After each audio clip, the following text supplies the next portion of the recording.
ഇനി ഞാൻ വന്നിരിക്കുന്നത് എല്ലാവർക്കും വളരെയധികം ഉപകാരപ്പെടുന്നൊരു വീഡിയോയുമായിട്ടാണ്.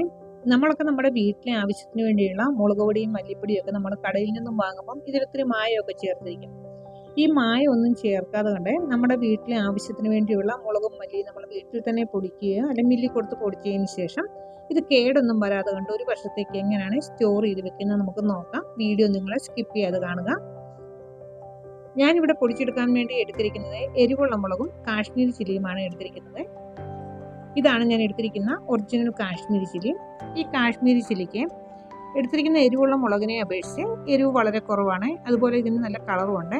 നമ്മൾ എപ്പോഴും പൊടിച്ചെടുക്കാൻ വേണ്ടി എടുക്കുന്ന മുളകും മല്ലിയും നല്ലതുപോലെ കഴുകിയതിനു ശേഷം കുറഞ്ഞതൊരു 4 മുതൽ 5 ദിവസം വരെ നല്ല വെയിലത്ത് വെച്ച് ഉണക്കിയെടുക്കണം. അതിനുശേഷം വേണം പൊടിച്ചെടുക്കാനായിട്ട്. നമ്മളിതുപോലെ കഴുകിയെടുക്കുമ്പം ഈ മുളകിനകത്തൊക്കെ വെള്ളം കയറും, അങ്ങനെ ഈർപ്പമൊക്കെ കാണാൻ ചാൻസ് ഉണ്ട്. അതുകൊണ്ട് നല്ലതുപോലെ ഉണങ്ങിയതിന് ശേഷം ഇത് നമ്മൾ രണ്ടായിട്ട് ഓടിക്കുമ്പോൾ ഒടിയുന്ന രീതിയാകുമ്പോൾ നമുക്ക് പൊടിച്ചെടുക്കാനായിട്ട്. നമ്മളെപ്പോഴും കടയിൽ നിന്നൊക്കെ വാങ്ങിക്കൊണ്ടും വരുന്ന മുളകും മല്ലിയും നമ്മൾ ഡയറക്റ്റ് പൊടിച്ചെടുക്കരുത്. ഇതിനകത്ത് ഒത്തിരി അഴുക്കുള്ളത് കൊണ്ട് നല്ലതുപോലെ കഴുകി വെയിലത്ത് വെച്ച് ഉണക്കിയതിന് ശേഷം മാത്രം പൊടിച്ചെടുക്കുക. ഞാനിപ്പോൾ ഈ പൊടിച്ചെടുക്കാൻ വേണ്ടി എടുത്തിരിക്കുന്ന കാശ്മീരി ചില്ലിയും എരിവുള്ള ചില്ലി ഇത് രണ്ടും രണ്ടായിട്ടാണ് പൊടിച്ചെടുക്കുന്നത്. ഇങ്ങനെ പൊടിച്ചെടുക്കുമ്പം ഇതിന് രണ്ടിനെയും കളറിലുള്ള വ്യത്യാസം നിങ്ങൾക്ക് മനസ്സിലാകും. അതിനു വേണ്ടിയാണ് ഇത് ഞാൻ പൊടിച്ചെടുക്കാൻ വേണ്ടി കഴുകി ഉണക്കി എടുത്തിരിക്കുന്ന എരിവുള്ള ചില്ലിയാണ്. ഇതുപോലെ രണ്ടായിട്ട് ഒടിക്കുമ്പോൾ ഒടിഞ്ഞു വരുന്ന രീതിയാകുമ്പോൾ നമുക്കിത് കുറേശ്ശെയായിട്ട് മിക്സിയിലിട്ട് പൊടിച്ചെടുക്കാം. 1 കിലോ എരിവുള്ള മുളകാണ് ഞാൻ എടുത്തിരിക്കുന്നത്. ഇത് നമുക്ക് പൊടിച്ച് അരിച്ച് വേണം എടുക്കാനായിട്ട്.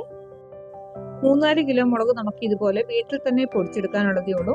ഇതുപോലെ ഞാൻ എരിവുള്ള മുളക് ഞാൻ 1 കിലോ അരിച്ചെടുത്തിട്ടുണ്ട്. ഇതുപോലെ തന്നെ നമുക്ക് കാശ്മീരി ചില്ലിയും കൂടെ പൊടിച്ച് അരിച്ചെടുക്കണം. കാശ്മീരി ചില്ലി ഞാൻ എടുത്തിരിക്കുന്നത് 2 കിലോ കാശ്മീരി ചില്ലിയാണ് എടുത്തിരിക്കുന്നത്. നിങ്ങൾ ഇതുപോലെ മുളക് പൊടി തയ്യാറാക്കുമ്പോൾ നിങ്ങൾക്ക് എരിവിനനുസരിച്ച് വേണം മുളക് എടുക്കാൻ. കൂടുതൽ എരിവ് വേണമെങ്കിൽ എരിവുള്ള മുളക് കൂടുതൽ എടുക്കുക. ഇതുപോലെ കാശ്മീരി ചില്ലിയും പൊടിച്ചെടുത്തിട്ടുണ്ട്. ഇനി നമുക്ക് ഈ മുളക് പൊടി സ്റ്റോർ ചെയ്യാൻ ആവശ്യമായ സാധനങ്ങൾ എന്തെല്ലാം നോക്കാം. ഉപ്പുപൊടി, ഓയില്, കായം, കല്ലുപ്പ്, ഗ്രാമ്പൂ. കായം എടുത്തിരിക്കുന്നത് ഇതുപോലെ ചെറു പീസായിട്ടുള്ള കായമാണ്. കല്ലുപ്പ്, ഗ്രാമ്പൂ ഇത് 3ഉം വേണമെന്നില്ല. ഇതിൽ ഏതെങ്കിലും ഒന്നാണെങ്കിലും മതി. ഞാനിപ്പോൾ ഇത് നിങ്ങളെ കാണിക്കാൻ വേണ്ടിയാണ് ഇത് 3ഉം ഞാൻ എടുത്തിരുന്നത്. എടുത്തിരിക്കുന്ന ഗ്രാമ്പൂ നമുക്കൊരു കനം കുറഞ്ഞ തുണിയിലോട്ട് ഇതുപോലെ ചെറിയ ചെറിയ കെട്ടുകളാക്കി എടുക്കാം. 3-4 ഗ്രാമ്പൂ വെച്ച്. നമ്മൾ ഈ എടുക്കുന്ന ഗ്രാമ്പൂവും കായവും കല്ലുപ്പും നമ്മൾ മുളക് പൊടി ബോട്ടിലിനകത്ത് നിറച്ചതിന് ശേഷം അതിന്റെ മുകൾ വശത്ത് വെക്കാൻ വേണ്ടിയുള്ളതാണ്. ഇതുപോലെ ഞാൻ ഗ്രാമ്പൂ ചെറിയ 4 കെട്ടുകളാക്കി എടുത്തിട്ടുണ്ട്. ഇനി നമുക്ക് ഈ മുളക് പൊടി സ്റ്റോർ ചെയ്യാൻ വേണ്ടി എടുത്തിരിക്കുന്നത് ഇതുപോലെ ചില്ലിന്റെ ഒരു ഭരണിയാണ്. ഈ ഭരണി നല്ലതുപോലെ കഴുകി വെയിലത്ത് വെച്ച് ഉണക്കി എടുത്തിരിക്കുകയാണ്. ആദ്യം നമുക്ക് ഇതുപോലെ ഒന്ന് തുടച്ചെടുക്കണം. ഇതാണ് പൊടിച്ചെടുത്തിരിക്കുന്ന കാശ്മീരി ചില്ലി. ഈ കാശ്മീരി ചില്ലിക്ക് നമുക്ക് കാണുമ്പോൾ തന്നെ മനസ്സിലാകും നല്ല കളറുണ്ട്. ഇതിന്റെ കൂടെ പൊടിച്ചെടുത്തിരുന്ന എരിവുള്ള ചില്ലി ഇതാണ്. ഇതിന് കാശ്മീരി ചില്ലിയുടെ അത്രയും കളറില്ല. ഇത് രണ്ടും കൂടെ മിക്സ് ചെയ്ത് കഴിയുമ്പോൾ നല്ല കളർ കിട്ടും. അതിനു വേണ്ടിയാണ് നമ്മൾ ഇത് രണ്ടും കൂടെ മിക്സ് ചെയ്താണ് നമ്മൾ സ്റ്റോർ ചെയ്യുന്നത്. ആദ്യം നമുക്ക് മിക്സ് ചെയ്യുന്നതിന് വേണ്ടി കയ്യിലോട്ടൊരു ഗ്ലൗസ് ഇടാം. അതിനുശേഷം നമുക്ക് ഈ മുളക് പൊടി മിക്സ് ചെയ്യാൻ പറ്റുന്ന രീതിയിലുള്ളൊരു പാത്രം എടുക്കുക. അതിനകത്തോട്ട് നമ്മൾ ഈ പൊടിച്ചെടുത്ത മുളക് പൊടി ഇട്ടതിന് ശേഷം നമ്മൾ എടുത്തു വെച്ചിരിക്കുന്ന ഓയിൽ ഇതിനകത്തോട്ട് ചേർത്ത് കൊടുക്കണം. ഞാനിപ്പോൾ എടുത്തിരിക്കുന്നത് 3 കിലോ മുളക് പൊടിയാണ്. ഈ 3 കിലോ മുളക് പൊടിക്കകത്തോട്ട് ഞാൻ 100 ഗ്രാം ഓയിലാണ് ചേർത്തിരിക്കുന്നത്. ഇതുപോലെ നല്ലതുപോലെ ഇളക്കി യോജിപ്പിക്കണം. നമ്മൾ ഇതിനകത്തോട് വെളിച്ചെണ്ണ ചേർക്കരുത്. നമ്മൾ അതുപോലെ തന്നെ ഓയിൽ ചേർക്കുമ്പോൾ ഓയിൽ ചൂടാക്കേണ്ട ആവശ്യമൊന്നുമില്ല, ഡയറക്റ്റ് ചേർത്ത് കൊടുക്കാവുന്നതാണ്. നമ്മൾ ഓയിൽ ചേർക്കുമ്പോൾ ഒത്തിരി കൂടുതലായിട്ട് ചേർത്ത് കൊടുക്കരുത്. ഒത്തിരി കൂടുതലായിട്ട് ചേർത്ത് കഴിഞ്ഞാൽ ഈ മുളക് പൊടി ഒത്തിരി ഓയിലി ആയിട്ട് കട്ട കെട്ടി കിടക്കും. അതുപോലെ തന്നെ കുറച്ചാണ് നമ്മൾ ചേർക്കുന്നത്, ഈ മുളക് പൊടി ഡ്രൈ ആയിട്ട് ഇരിക്കും. അതുകൊണ്ട് നമ്മൾ എപ്പോഴും നമ്മൾ ഈ ഒരു അളവിൽ വേണം മുളക് പൊടിക്കകത്തോട്ട് ഓയിൽ ചേർത്ത് കൊടുക്കാനായിട്ട്. നമ്മൾ ഇതുപോലെ ഓയിലൊക്കെ ചേർത്ത് മിക്സ് ചെയ്ത് ഈ മുളക് പൊടി നമ്മൾ സ്റ്റോർ ചെയ്യുകയാണെങ്കിൽ ഈ മുളക് പൊടിയുടെ ടേസ്റ്റിലോ അതുപോലെ കളറിലോ ഒന്നും ഒരു വ്യത്യാസവും വരില്ല. നല്ല ഫ്രഷ് ആയിട്ട് തന്നെ ഈ മുളക് പൊടി നമ്മൾ ഇരിക്കും. 1 വർഷം വരെ നമ്മൾ ഇതുപോലെ വെച്ച് കഴിഞ്ഞാലും ബോട്ടിലിനകത്ത്. നമ്മൾ ഈ മുളക് പൊടിയിലൂടെ ചേർത്ത് കൊടുത്ത ഓയില് ഈ മുളക് പൊടിയുടെ എല്ലാ ഭാഗത്തും വരത്തക്ക രീതിയിൽ ഇതുപോലെ വേണം ഇളക്കി യോജിപ്പിക്കാൻ കൈ കൊണ്ട്. അപ്പൊ നമുക്കിത് കാണുമ്പോൾ തന്നെ മനസ്സിലാക്കും ഈ മുളക് പൊടി ഇപ്പം ഒത്തിരി ഓയിലി അല്ല, ഒത്തിരി ഡ്രൈ അല്ലാത്ത രീതിയിലാണ്. ഈ ഒരു അളവിൽ വേണം നമുക്ക് എപ്പോഴും മുളക് പൊടിയിലോട്ട് ഓയിൽ ചേർത്ത് കൊടുക്കാനായിട്ട്. ഇതുപോലെയാണ് ഓയിൽ ചേർത്ത് മുളക് പൊടി മിക്സ് ചെയ്തെടുക്കേണ്ടത്.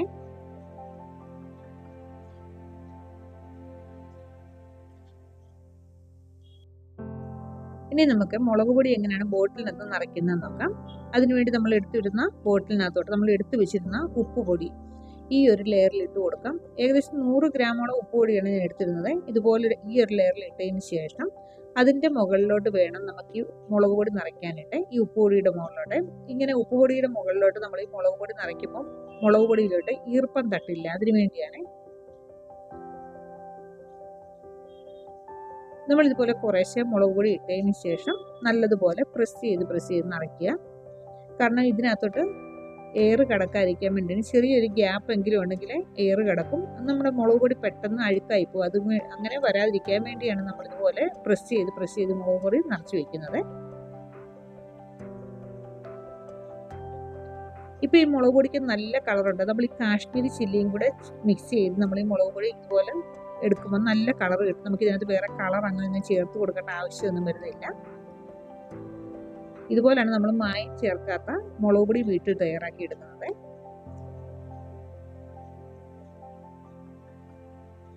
അതുപോലെ നമ്മൾ ഈ മുളക് പൊടി ബോട്ടിലിനകത്ത് മുഴുവനെടുത്ത് നിറച്ചതിന് ശേഷം നമ്മൾ എടുത്തു വെച്ചിരുന്ന കായം, ഗ്രാമ്പു, കല്ലുപ്പ് ഇത് ഏതെങ്കിലും ഒന്ന് നമ്മൾ ആ മുളക് പൊടിയുടെ മുകൾ വശത്ത് വെക്കുക. അങ്ങനെ വെക്കുന്നത് നമ്മുടെ ഈ മുളക് പൊടി എപ്പോഴും ഫ്രഷായിട്ട് തിരിക്കാൻ വേണ്ടിയാണ്.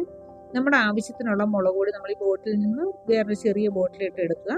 അതിനുശേഷം നമ്മൾ എങ്ങനെയാണ് ഈ മുളക് പൊടി ബോട്ടിലിനകത്ത് ഇതുപോലെ നിറച്ച് വെക്കുന്നത് അതുപോലെ തന്നെ നിറച്ച് വെക്കാൻ വേണ്ടി പ്രത്യേകം ശ്രദ്ധിക്കുക.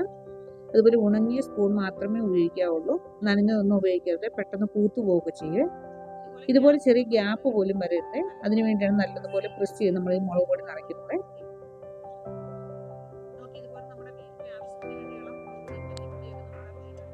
നമുക്ക് ഒരു വർഷത്തേക്ക് ആവശ്യമായ മുളക് പൊടി എത്രമാത്രമാണോ അത് നമ്മൾ ഇതുപോലെ നിറച്ച് വെക്കുക. എണ്ണയൊക്കെ മിക്സ് ചെയ്ത് നമ്മൾ നിറച്ച് വെക്കുകയാണെങ്കിൽ ഈ മുളക് പൊടി കേടാകില്ല, ഫ്രഷായിട്ട് തന്നെ ഇരിക്കും.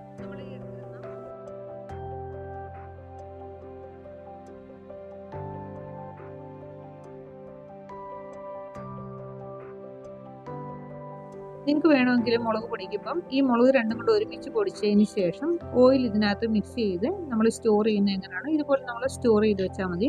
നമ്മൾ ഇതുപോലെ സ്റ്റോർ ചെയ്ത് വെച്ച് കഴിഞ്ഞാൽ ഈ മുളക് പൊടി കേടാകില്ല, അതുപോലെ നല്ല ഫ്രഷായിട്ട് തന്നെ ഇരിക്കുകയും ചെയ്യും. ഇതുപോലാണ് ബോട്ടിലിനകത്ത് നമ്മൾ മുളക് പൊടി നിറച്ച് വെക്കുന്നത്. ഒരു ചെറിയൊരു ഗ്യാപ്പ് പോലും ഇല്ലാതെ വേണം നമുക്ക് ഈ മുളക് പൊടി ഇതുപോലെ നിറച്ച് വെക്കാനായിട്ട്.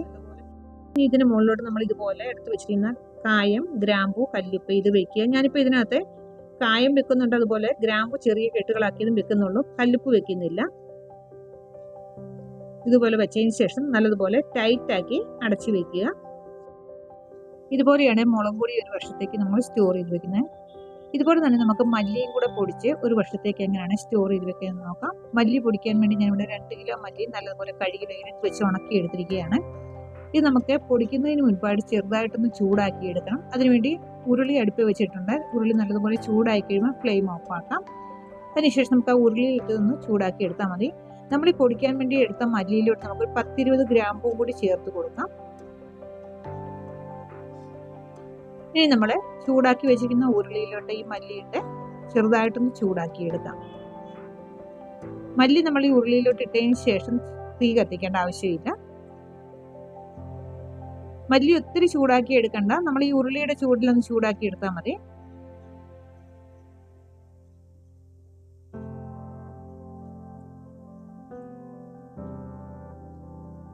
മല്ലി ചെറുതായിട്ട് ചൂടായിട്ടുണ്ട്. നമുക്കിനി ഈ ചൂടൊക്കെ മാറിക്കഴിയുമ്പോൾ മിക്സിയുടെ ജാറിലോട്ട് കുറേശ്ശായിട്ട് നമുക്ക് മല്ലി പൊടിച്ചെടുക്കാം. ഇപ്പം ഈ മല്ലിയുടെ ചൂടൊക്കെ മാറിയിട്ടുണ്ട്. നമുക്കിനി മിക്സിയുടെ ജാറിലിട്ട് കുറേശ്ശായിട്ട് പൊടിച്ചെടുക്കാം. നമ്മൾ സാധാരണ നമ്മൾ ഈ മല്ലി കടയിൽ നിന്നൊക്കെ വാങ്ങിക്കൊണ്ട് വരുമ്പോൾ നല്ല കളർ കാണും അല്ലേ.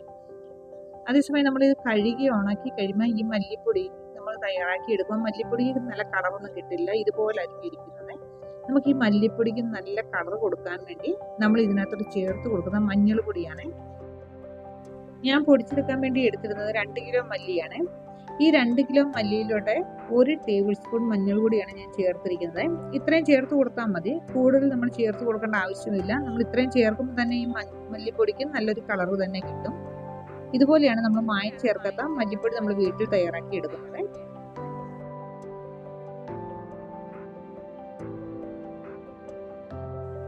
ഇപ്പം നമ്മൾ മഞ്ഞൾ പൊടിയും കൂടെ ചേർത്ത് മല്ലി പൊടിച്ചെടുത്തതാണിത്. ഇതിന് നല്ല കളറുണ്ട്. നമ്മൾ കടയിൽ നിന്നൊക്കെ വാങ്ങുന്ന അതേ കളറിൽ നമ്മൾ മല്ലി പൊടിച്ചെടുത്തിട്ടുണ്ട്. ഇനി നമുക്ക് ഈ മല്ലിപ്പൊടി ബോട്ടിലിനകത്ത് എങ്ങനെയാണ് നിറച്ച് വെക്കുന്നത് നോക്കാം. അതിനുവേണ്ടി നമ്മൾ ബോട്ടിൽ നല്ലപോലെ കഴുകി വെയിലത്ത് വെച്ച് ഉണക്കി എടുത്തിട്ടുണ്ടായിരുന്നു. ഈ ബോട്ടിലിനകത്തോടെ നമുക്ക് മല്ലിപ്പൊടി ഇതുപോലെ ഇട്ടതിന് ശേഷം നല്ലതുപോലെ പ്രസ് ചെയ്ത് നമുക്ക് നിറച്ച് വെക്കാം. നമുക്കിങ്ങനെ ഓരോ ലെയറിലും ഒരു 5-6 ഗ്രാമ്പൂ ഇടയ്ക്കിടയ്ക്ക് ഇട്ട് കൊടുത്താൽ മതി. നമ്മൾ ഈ മല്ലി പൊടിച്ചെടുക്കുമ്പം ഇതുപോലെ വേണം പൊടിച്ചെടുക്കാനായിട്ട്. മഞ്ഞൾപ്പൊടിയും ഗ്രാമ്പൂവും കൂടെ ചേർത്ത് പൊടിച്ചെടുക്കുകയാണെങ്കിൽ ഈ മല്ലിപ്പൊടി എത്ര നാൾ വെച്ച് കഴിഞ്ഞാലും കേടാകില്ല, ഫ്രഷായിട്ട് തന്നെ ഇരിക്കും. അതുപോലെ നമ്മൾ ഈ മല്ലിപ്പൊടി നിറയ്ക്കുന്നത് ഇതുപോലെ വേണം, നല്ലതുപോലെ പ്രസ് ചെയ്ത് എയർ കിടക്കാത്ത രീതിയിൽ ഇതുപോലെ ഗ്രാമ്പൂ ഇടയ്ക്ക് ഇട്ടിട്ട് നമ്മൾ മല്ലിപ്പൊടി നിറച്ചെടുക്കുക. ഇതുപോലെ ബോട്ടിനകത്ത് മല്ലിപ്പൊടി നിറച്ചെടുത്തിട്ടുണ്ട്. ഇനി നമുക്ക് ഇതിന് മുകളിലോട്ടൊരു 3-4 ഗ്രാമ്പൂ വെറുതെ ഇട്ട് വയ്ക്കാം. അതിനുശേഷം ഈ ബോട്ടിൽ നല്ലതുപോലെ ടൈറ്റാക്കി അടച്ചു വയ്ക്കാം. ഇതുപോലെയാണ് നമ്മുടെ വീട്ടിലെ ആവശ്യത്തിന് വേണ്ടിയുള്ള മായം ചേർക്കാത്ത മുളക് പൊടിയും മല്ലിപ്പൊടിയും നമ്മൾ വീട്ടിൽ തയ്യാറാക്കി എടുക്കുന്നത്. നിങ്ങൾക്ക് ഈ വീഡിയോ ഇഷ്ടപ്പെട്ടെങ്കിൽ എല്ലാവരും ഒന്ന് ട്രൈ ചെയ്ത് നോക്കുക. വീഡിയോ ഇഷ്ടപ്പെട്ടെങ്കിൽ ലൈക്ക് ചെയ്യാനും ഷെയർ ചെയ്യാനും കമൻറ്റ് ചെയ്യാനും മറക്കരുത്. ഇതുവരെ ഈ ചാനൽ സബ്സ്ക്രൈബ് ചെയ്തിട്ടില്ലെങ്കിൽ സബ്സ്ക്രൈബ് ചെയ്യാൻ കൂടി മറക്കരുത്. Thanks for watching.